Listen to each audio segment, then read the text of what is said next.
World cup विजेत्या टीमचं विधिमंडळ परिसरात स्वागत होणार आहे। मुख्यमंत्री एकनाथ शिंदेंच्या हस्ते टीम इंडियाचा सन्मान होणार आहे। टीम इंडियाची आज मुंबईत भव्य विजयी मिरवणूक काढण्यात येणार आहे। यावेळी मुख्यमंत्री एकनाथ शिंदे, उपमुख्यमंत्री देवेंद्र फडणवीस हे देखील उपस्थित राहणार आहेत। तर उद्या टीमचं विधिमंडळ परिसरात स्वागत केलं जाणार असल्याची मोठी माहिती आता समोर येतेय।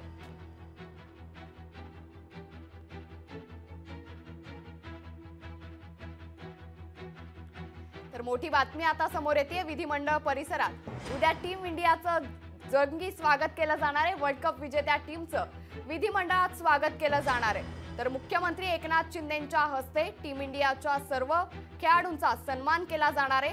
टीम इंडियाची आज मुंबईत भव्य विजयी मिरवणूक निघणार आहे। यावेळी मुख्यमंत्री एकनाथ शिंदे, उपमुख्यमंत्री देवेंद्र फडणवीस हे देखील उपस्थित राहणार आहे।